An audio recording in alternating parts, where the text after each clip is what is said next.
Hello बच्चों, नमस्कार। लड़कों को बहुत बार देखा होगा आपने ऐसे इंटरव्यू में मेरे साथ बैठे हुए, लेकिन आज जो आप एक लड़की देख रहे हैं नाम है नीता चौधरी।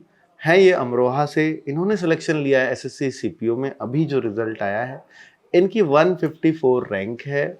और दिल्ली पुलिस से कितने मार्क्स से चुके हो आप? सर पॉइंट्स में है शायद, पॉइंट एक नंबर से भी कम। तो इनको मिला है CISF SI. Delhi police SI सबकी फर्स्ट चॉइस होती है। अगर आप दिल्ली एनसीआर के आसपास के हो तो इनकी भी first choice Delhi police SI ही थी। तो ये पॉइंट में कुछ मार्क्स से चूकी हैं। आपके 340 मार्क्स। हाँ जी सर, मैंने 340.875 अच्छा, समथिंग तो मार्क्स। भाई पॉइंट में जब चूकता है ना इंसान तो उसको पता लगता है कि जनरल कैटेगरी से बिलोंग करती हैं। तो वास्तव में इनको बहुत ही दुख भी हुआ, क्योंकि सबको एक उम्मीद थी कि यार 340 पे ना इस बार दिल्ली पुलिस एसआई आराम से हो जाएगा। आपको भी रही होगी। हाँ सर, पूरी मतलब लगता था 99 लगता था, बट 1% कहीं ना कहीं था तो कि कितना झटका लगा जब नहीं हुआ? बहुत लगा बहुत ज्यादा फील। अच्छा, खुशी भी इनको होती कि भाई सीआईएसएफ सब इंस्पेक्टर तो मैं बन ही गई हूँ, बट इसलिए बहुत ज्यादा नहीं हुई क्योंकि ये दिल्ली पुलिस कांस्टेबल की ऑलरेडी ट्रेनिंग पे थी। तो अभी ये ट्रेनिंग पे इनको आपको रेस्ट मिला हुआ है जो आप आज यहाँ हमें सेकंड सैटरडे संडे की परमिशन मिलती है जिसमें हम घर जा सकते हैं। तो 2 दिन तो की आप आज अब वापस जा रही हो ट्रेनिंग पे? आज शाम 7 बजे मुझे रिपोर्ट करना है वापस। तो एक इनकी फ्रेंड्स भी बैठी हुई हैं, क्या नाम है दिखाओ भाई कैमरा घुमा के। टीना अवाना, ये हमारे यहाँ आसपास से ही हैं। तो ये भी हमारे पास पहले आ चुकी थी गाइडेंस लेने की सर कैसे मैं किसकी तैयारी करूं। तो ये दिल्ली पुलिस में ये भी कांस्टेबल बन चुकी हैं और ये भी साथ में ही दोनों ट्रेनिंग कर रही थी। वो भी मेडिकल आउट हैं एसएससी सीपीओ से इसी वैकेंसी की। तो चलिए, बहुत बहुत मुबारक। पहले तो देखिए, हो सकता है आपको खुशी ना हो पर आपने काम तो बड़ा किया है। एसएससी सीपीओ निकालना और 340 मार्क्स 400 में से लेके आना, तो ये बात तो है कि आप काबिलियत तो रखती हैं और आप यहाँ नहीं रुकने वाली हैं। और आपको, मुझे ऐसा लगता है कि पर्सनली कि आपको तैयारी में अभी प्रयासरत रहना है, क्योंकि एक जॉब तो आपको ऐसी मिल चुकी है जिसमें जीवन कट सकता है ना? तो हाँ, लाइफ तो सस्टेन हो सकती है आराम से। अब मैं थोड़ा सा ये पूछना चाहूंगा कि आपने जो जॉब ली, आप करें ना करें वो आपकी चॉइस है, क्योंकि आप ऑलरेडी एक जॉब कर रही हैं, अच्छी खासी जॉब है। तो ये जो जॉब ली, कैसे आपने इसमें इंग्लिश पढ़ा, कैसे मैथ्स रीजनिंग कैसे स्ट्रॉन्ग किया और आप हमसे कैसे जुड़ी? सर आपको तो डिस्क्रिप्शन के लिए किसी वर्ड्स की ज़रूरत नहीं है। मैं आपको शुरू से, जब आपका ऑफलाइन मतलब जब आप एक वाइट बोर्ड पे पढ़ाते थे तब से ही मुझे पता था, मेरे दोस्तों ने बताया था। जब आपके आई थिंक 2-3 लाख ही थे यूट्यूब पे, तो तब से आपकी रेगुलर गाइडेंस और अपडेट्स जो देते रहते हैं वो तो सबका था ही। उसके अलावा जब मैंने इसके अलावा सीपीओ के अलावा सीजीएल वगैरह भी दिया है, तो मैंने 2022 में नवीन सर का जो एक कंप्यूटर की मैराथन आई थी वो मैंने पढ़ी। प्लस आपकी एक स्टैटिक जीके वाली फिर आपका हो नहीं पाया था? नहीं सर, मैं उसमें भी मेरिट आउट ही हूँ। फाइनल मेरिट आउट हूँ। तो आप सीजीएल निकालने वाले हो, मुझे लग रहा है कि उस पे आप, क्योंकि एक तो जॉब का प्रेशर अब आपका हट गया, जॉब का था उस टाइम है ना? क्योंकि एक प्रेशर होता है ना कि यार मुझे कुछ नहीं मिला, एटलीस्ट कुछ तो मिल जाए। तो जब एक प्रेशर के साथ आप एग्जाम में बैठ रहे हो तो उतना अच्छा नहीं कर पाओगे। अब वो प्रेशर हट गया, अब आप सीजीएल में अच्छी पोस्ट मारने सर, तब हमें लगता है बस कुछ मिल जाए, तो हम हर तरफ हाथ पैर फैलाते हैं कि बस कुछ भी मिल जाए, एक जॉब मिल जाए। ओके। लेकिन अब वो एक फाइनेंशियल अब जैसे दिल्ली पुलिस आपने कांस्टेबल निकाला, तो दिल्ली पुलिस की और भी आपने देखे हैं कि जैसे हेड कांस्टेबल बीच में आया, मिनिस्ट्रियल और एडब्ल्यूओ, उसमें थोड़ा बताएं। सर मेरे सारे एग्जाम हो गए थे। मेरा हेड कांस्टेबल मिनिस्ट्रियल का भी एग्जाम क्लियर था और एडब्ल्यूओ में मैं फाइनल मेरिट आउट हूँ। 70 पे, वो 72 पे उसकी मेरिट गई थी। मेरे 70 मार्क्स थे। और सर मैं बता दूं, जो मैंने उसके एडब्ल्यूओ में पहले रिटन था, फिर डिक्टेशन और फॉर्मेटिंग टेस्ट था। तो सर मैंने रिटन का तो मैं ठीक थी थोड़ी, मतलब पढ़ने लिखने में इतनी कभी दिक्कत नहीं आई, तो इतनी ज्यादा कुछ ऐसे कोचिंग की जरूरत नहीं पड़ी। सेल्फ स्टडी पे मेरा ज्यादा फोकस रहता था। फिर सर मैंने जो फॉर्मेटिंग टेस्ट है तो वो शिवम सर की ही वो वीडियोस डली हुई थी और वो बच्चों ने बहुत उसके लिए तैयारी करी, लोग दिल्ली भी गए। मैं चिल थी। फिर जब 4-5 दिन बचे, एक हफ्ता बचा, तो मैंने वो सर की वहां से वीडियोस देखी। वो कई बार उनको देखा और अपने लैपटॉप पे प्रैक्टिस करी। और तो मैं पास हो गए थे वो? हाँ सर, वो क्वालिफाइंग था, बढ़िया। मैंने सारे उसमें 5-5 मार्क्स के थे वो तीनों टेस्ट जो क्वालिफाई करने थे, मेरे सारे क्वालिफाई थे। फिर डिक्टेशन की भी थोड़ी प्रैक्टिस कर ली थी लिखने में, इंग्लिश और हिंदी लिखवाई थी उन्होंने। तो वहाँ पे मेरा थोड़ा रोल रहा, मतलब मैंने RWA से ही पढ़ा। प्लस कंप्यूटर में मेरे DP कांस्टेबल में भी 9 नंबर थे 10 से। तो एक क्वेश्चन में छोड़ के आई थी। हेल्प मिली? हाँ, वो शिवम सर, मुझे याद है मैं एग्जाम देने जा रही थी तो मेट्रो में तब भी उनकी वो वीडियो चला के, मतलब लास्ट टाइम पे मैं देख रही थी, उन्होंने MS वर्ड और एक्सेल की अलग अलग डाली थी, क्योंकि इसमें आता बहुत है। हाँ, इसमें वही आ रहा था, वही क्वेश्चंस थे। और जो जब CGL में हुआ था कंप्यूटर, अब तो कंप्यूटर क्वालिफाइंग था, तो मेरे उसमें भी बहुत 30 मतलब 45 के समथिंग मार्क्स थे, जिसमें बच्चों के बहुत कम मार्क्स रह गए थे। 60 में क्या होता है वो मैं नवीन सर की वीडियो देख के गई थी, उन्होंने 2.5-3 घंटे की मैराथन डाली थी, और उसमें से सीधे 3-4 क्वेश्चन फंस गए थे सीधे। हाँ, तो वो अब एक क्वेश्चन 6 क्वेश्चन में तो पास ही हो जाता है। 6 पे पास थे, तो मेरा काफी अच्छा स्कोर बन गया था। 20 में से 6 लाने होते हैं वहाँ, मेरे 6 क्वेश्चन आई थिंक 16 या कुछ 17 ठीक हुए थे, तो मेरा ठीक स्कोर बन गया था।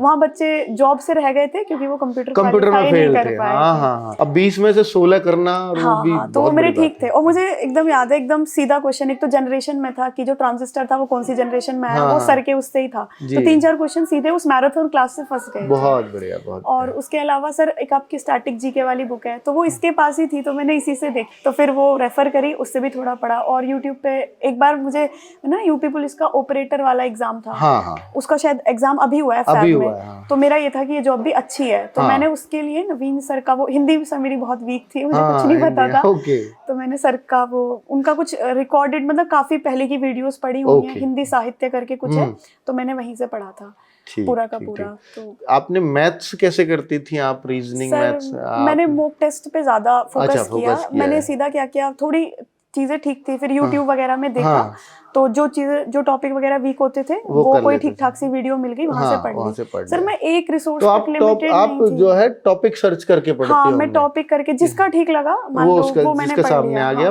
और उसके अलावा मैंने मॉक पे ज्यादा फोकस किया। मैंने प्रीवियस ईयर जितने भी अभी तक के पेपर हैं वो मैंने टेक्स्ट बुक पे एज ए मॉक की फॉर्म में लगाए थे। मतलब बच्चे तो वैसे करते हैं एक उसका, मैं मॉक ही देती थी। उसमें ना आपको पता चल जाता था कि ये पूरा पेपर आया हुआ है, तो आप कितने टाइम में और कहाँ स्टैंड कर रहे हो। तो सर मतलब वो मैं 216 या कुछ 17 प्रीवियस ईयर पेपर्स थे, मैंने सारे सॉल्व करे, तो इस तरीके से मेरे 21,000 कुछ क्वेश्चंस मैंने कर लिए। तो उस चीज का बहुत फायदा, तो ये फायदा मिलता है CGL का भी, CPU का भी, और फ्रेश मॉक फिर अलग। अब जैसे दिल्ली पुलिस में आप कर रहे थे, तो दिल्ली पुलिस में कितने मार्क्स आपके बने थे और कैसे फिजिकल मारा? क्योंकि ये बहुत सारे बच्चों का सवाल है कि इतना कम टाइम मिला, वो भी लड़की ने फिजिकल क्लियर कर लिया, और वो भी मेरे जैसी लड़की ने और जो पढ़ने में तेज हो। हाँ, ऐसा ये मिथ रहता है वैसे कि जो एकेडमी, जो पढ़ाई में अच्छे होते हैं वो उतना अच्छा फिजिकल नहीं निकाल पाते। पर सर मुझे लगता है कि ये बहुत बेकार मिथ है। आपको आपके अपने ऊपर है कि आपको क्या करना है। सर मेरे रिटन में मार्क्स रॉ स्कोर 70 था, और वो नॉर्मलाइज होके 73 आई थिंक 74 पहुंच गया था। हाँ, उसके लिए मैंने कुछ अलग से नहीं पढ़ा था, तो वो उसी तैयारी में ही बस मैं देने चली, बस कंप्यूटर पढ़ के गई थी सर से, क्योंकि वो थोड़ा अनप्रेडिक्टेबल रहता है। बाकी चीजें तो आपकी मैथ, रीजनिंग, जीएस, बाकी एसएससी सीजीएल ले रहे थे। मैथ्स में पूरे मार्क्स थे मेरे, 15 क्वेश्चन, 15 आते हैं ना, 15 के 15 ठीक थे। रीजनिंग में भी ठीक थे, थोड़ा जीके में ही हो जाता है ऊपर नीचे।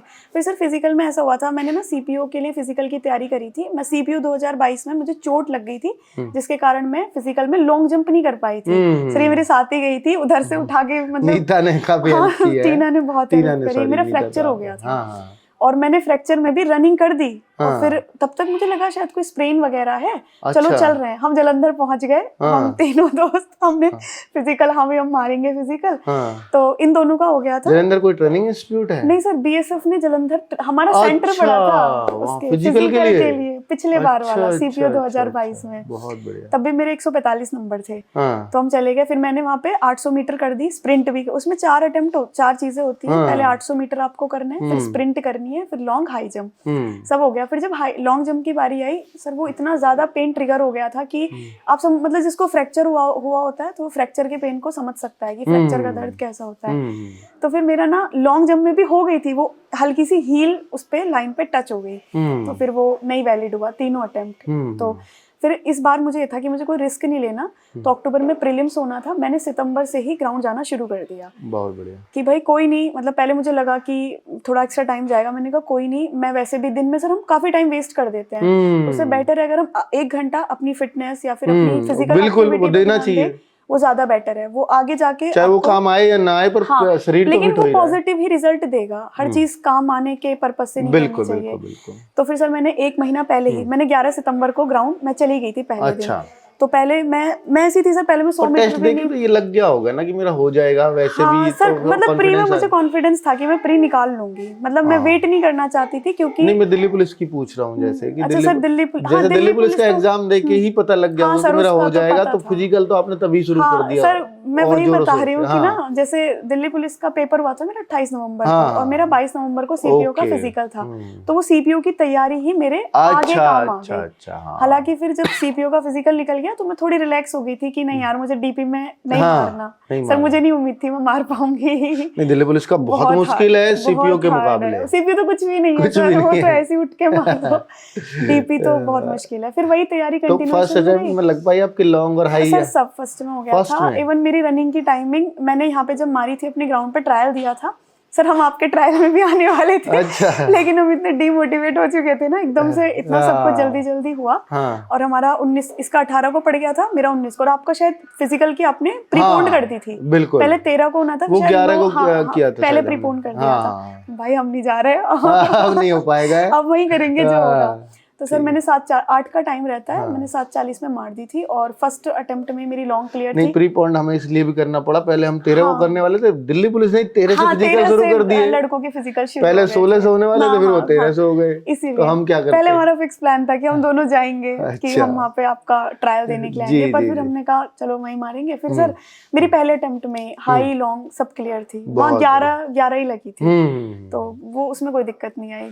और फिर उसके बाद मेडिकल हुआ, और फिर मुझे लगा था शायद अब इन्होंने 2 शिफ्ट में ज्वाइनिंग दी है, कुछ बच्चे जुलाई में जाएंगे, कुछ 8 मार्च को, तो मुझे लग रहा था कि शायद कभी जुलाई में दे, लेकिन 8 मार्च को फिर ज्वाइनिंग भी आ गई, फिर मैंने ज्वाइन कर लिया था सर। अच्छा 8 मार्च को महिला दिवस पे? हाँ, महिला दिवस पे उन्होंने हमें ज्वाइन ठीक है, करा ठीक दिया है। था। जी सर। नहीं बहुत बढ़िया, और मैं तो चाहता हूँ कि बहुत सारी बच्चों के लिए आपकी स्टोरी इंस्पिरेशनल हो, हाँ जी सर। और बहुत सारे बच्चे कुछ सीखें, हाँ जी सर। और किस सर तरह से वो आपकी छत्र फिजिकल। छाया में तो फिर किसी चीज की जरूरत नहीं है। नहीं वो थोड़ा मन भी होता है हमारा कि बच्चों को जहाँ कमियां लगती हैं, हाँ जी हमारा मेरा सर। मन होता है कि मैं उसको वो आके गाइड करूँ, हाँ, क्योंकि आप लोगों से हमें एक एक्सपीरियंस मिलता है जो सेलेक्ट हुए हैं कि उन्होंने कहाँ कहाँ चीजें कैसे? फेस की हैं। सर हम भी अभी 2-4 महीने पहले उसी जगह बैठे थे, हम भी और इंटरव्यूज देखते थे, हाँ। फिर अपनी जर्नी को रिलेट करने की कोशिश करते बिल्कुल, थे बिल्कुल। कि जैसे अच्छा इनका यहाँ ये हुआ, हमारा भी ये है, तो सर सेम ही फेज है सब। तो सेम फेज होता है, क्योंकि आपने वो चीजें देखी। हाँ अब जो अभी तैयारी के फेज में है वो इन चीजों को देख करके एक दिन वो भी यहाँ बैठे हाँ सर होंगे। बिल्कुल, सभी आएंगे, मैं तो यही विश करती हूँ सबका सिलेक्शन। चलिए बहुत बहुत मुबारक हो नीता आपको ये नौकरी, और आप ज्वाइन करें ना करें वो आपकी कॉल है। मैंने ऑफ द स्क्रीन आपको चीजें कुछ बता दी है, मैं यहाँ बहुत सारी चीजें नहीं बता सकता कि आप ज्वाइन करो या नहीं करो, क्योंकि किसी के लिए सीआईएसएफ बहुत अच्छी हो सकती है सब इंस्पेक्टर, किसी के लिए दिल्ली पुलिस कांस्टेबल बहुत अच्छी हो सकती है, पर ऐसे मेरे पास बहुत सारे एग्जाम्पल हैं कि जो दिल्ली पुलिस कांस्टेबल लगे और उन्होंने सीआईएसएफ सब इंस्पेक्टर या सीआरपीएफ सब इंस्पेक्टर ज्वाइन नहीं की। इवन ऐसे 2 एग्जाम्पल मेरी नजर में हैं कि जो दिल्ली पुलिस कांस्टेबल बने, असिस्टेंट कमांडेंट ज्वाइन नहीं की। अच्छा, ऐसे भी एग्जाम्पल। हाँ सर, वही ट्रांसफर की प्रॉब्लम आती है। और ये मेरा नहीं, मैं ये पढ़ा न्यूज़पेपर में कि असिस्टेंट कमांडेंट एक ऑफिसर रैंक की जॉब है, गजेटेड ऑफिसर है, और वो जो है दिल्ली पुलिस कांस्टेबल ने ज्वाइन नहीं किया है, क्योंकि दिल्ली पुलिस कांस्टेबल की एक राजा वाली नौकरी है। सब सारियों में देखें तो जैसे अभी मैं अपने ना सिलेक्शन के बाद गांव गई थी, तो एक अलग ही वो बन जाता है। उससे पहले सर गांव में तो अलग ही माहौल रहता है, लोग आपको मतलब नीचे ही पुल करते हैं। हाँ। तो फिर वहां सब कह रहे हैं बहुत बढ़िया है, दिल्ली पुलिस की जॉब तो घर की जॉब है।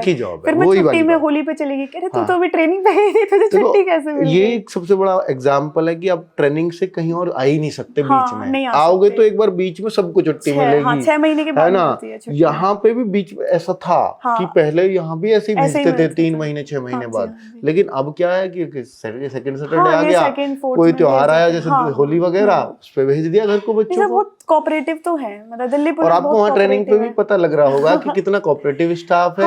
और जो बच्चे फिजिकल में रहे थे वो भी आके ये तारीफ कर रहे थे कि दिल्ली पुलिस का स्टाफ बहुत कोऑपरेटिव। वो मतलब पूरी वो इतना मोटिवेट करते हैं कि भाई तुम जितना करो। हमें बिल्कुल बता रहे, बोले जब हम लॉन्ग जंप के लिए जाते तो सब थक चुके थे, क्योंकि इतने कम टाइम में इतने प्रेशर में रनिंग मारना। उसके बाद हमें खुद नहीं पता था हम कहाँ हैं, बस रनिंग लग गई, हम ये थे। उसके बाद उन्होंने बोला कि तुम ऐसे इतना रनर अप लो, बिल्कुल प्रॉपर लॉन्ग हाई के लिए जिन पे पे नहीं लग रही थी उनको कि साइड से आओ, गाइड कर रहे थे वो जितना कर सकते हैं। बाकी सर अब एक दिन में आप ऑन द स्पॉट नहीं मार पाओगे, आपको मेहनत हाँ करनी वो तो पड़ेगी। है। टीना आप भी आ जाओ भाई अब यहाँ, अरे आ जाओ आ जाओ आ जाओ, यहाँ बैठो अपनी सहेली के पास, दोनों अब तो ट्रेनी हो ना। तो भाई ये लड़की भी जो है इसी वाली CPO-SI में, बस पॉइंट में मतलब ये मेडिकली आउट है, बाकी ये दोनों साथ में तैयारी करती रही, मुझे अभी पता चला है। और ये तो मेरे पास पहले आ चुकी है, ये इन्होंने मुझे यही बताया कि सर मैं आप पहचाना, पहले भी आ चुकी है, गाइडेंस लेने की किसकी तैयारी करनी चाहिए कैसे। तो गाइडेंस लेने के बाद भी और फिर वो जॉब लेके आती है तो फिर बहुत खुशी होती है कि हाँ जिस चीज़ के लिए हमने उसको गाइड किया उसने एक बार में दिमाग में बिठा ली और फिर वो दिल्ली पुलिस में सेलेक्ट होकर के हमारे पास आई है। तो चलिए बहुत बहुत मुबारक आप दोनों को, लेकिन सम्मान समारोह में नहीं आई आप दोनों, इसकी शिकायत हमें रहेगी आप लोगों से, है ना। सर हम अपने गाँव चले गए थे। चलिए चलिए, तो वो सम्मान समारोह का आपका जो T-शर्ट गिफ्ट है वो मैं आपको अभी दे देता हूँ।